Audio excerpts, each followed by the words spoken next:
Watching Bethesda mishandle the Fallout franchise made me very curious about Obsidian's long-awaited alternative offering, The Outer Worlds, a game that serves to remind us how important good writing is to forge a player's connection with the game world and its characters.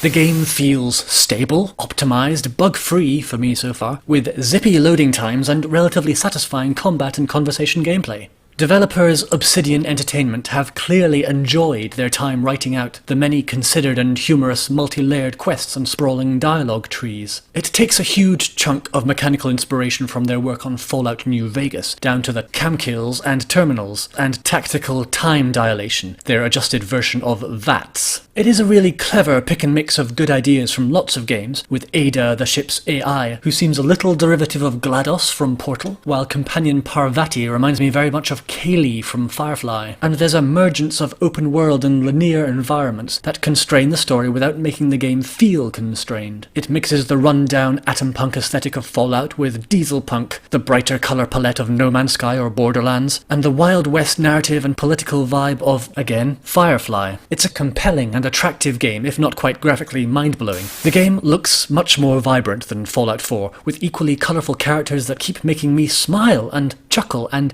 care. Almost unheard of nowadays. Elements of the conversation mechanics work similarly to Fallout 4, but without lending the player voice, thank goodness, and allow for conversations between multiple people, as you can take up to 2 characters with you whenever you're off your ship, who are likely to add new dialogue options as well as enhanced skills. This makes the quest farming and character interaction feel more like Mass Effect than recent Fallouts, although there's no romance in this one. Evidently, I am not coordinated enough to make use of the double jump dodging mechanic, as half the time I just end up jumping. I wish there was just a dodge button. Another minor niggle, power plant with a settlement on either side. Wandering onto the grounds of the plant on your way from one settlement to another unwittingly cancels a main quest objective, forcing me to reload. Please don't do that, or warn me if you're going to. Character mechanics are well-worn RPG fare. Likewise, inventory management is standard, though both are well executed with plenty of convenient shortcut keys. Playing on normal difficulty means you won't need consumables, so you may want to untrain yourself from looting everything possible, especially as, while there is no stamina bar so you can sprint forever, by default running and fast travel are prevented when you are over-encumbered. Faction reputations are a thing, lubricating character interactions and merchant negotiations with those attached to the 7 factions. Nice and simple. Corporations are evil, by the way, the game would like to say. Companies will press their agenda until suicide is vandalism of company property, and until they own your children and your graves. Lawfulness to the company is likened to godliness. It's a bit on the nose. Corporate bootlickers concede their freedoms because slavery to the company is all they've ever known. Ultimate capitalist order.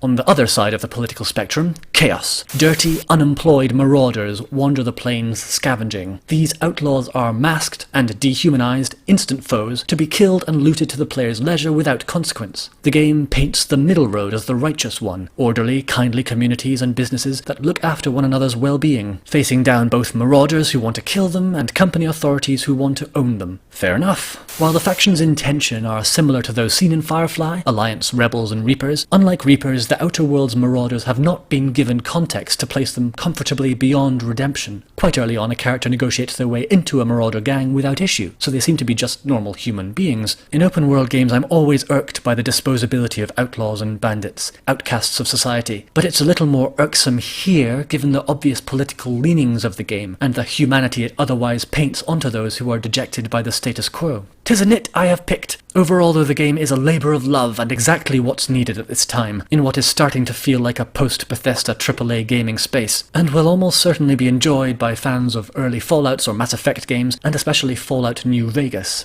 I award this game butter chicken with marauder thumbs, and worker-owned means of production.